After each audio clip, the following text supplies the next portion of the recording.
Assalamualaikum everyone. My name is Arish Asif Khan, and today we are going to be exploring the fundamental concepts of dynamics, primarily focusing on Newton's law of motion.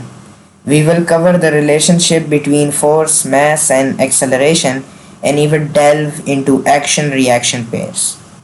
Newton's second law states that acceleration is directly proportional to net force.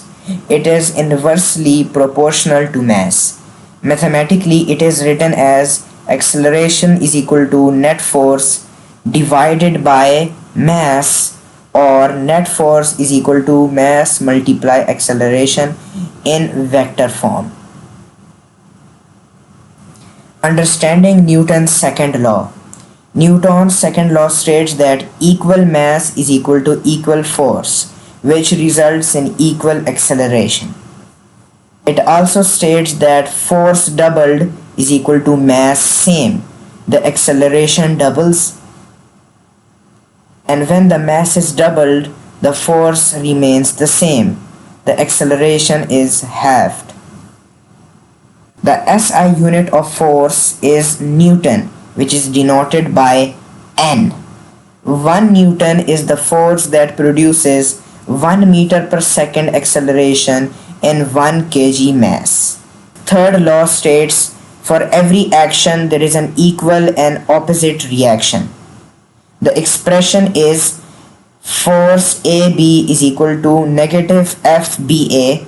Forces acts on different objects. The key concept is equal to equal magnitude is equal to opposite direction.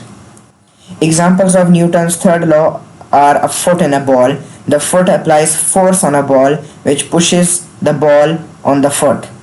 Another example is of a rocket liftoff. The gas pushes down and the rocket goes up. And the last example is a finger pressing a wall. The wall pushes back. Limitations of Newton's laws. Newton's laws are not valid near the speed of light. Einstein's relativity applies. Even Newton's laws do not work at the atomic scale. They fail at the atomic level, and quantum mechanics is used. And in macroscopic objects, it is not suited. It is best suited for large visible objects under normal conditions. I hope you liked my lecture, and I'll make sure to see you in the next lecture. Thank you.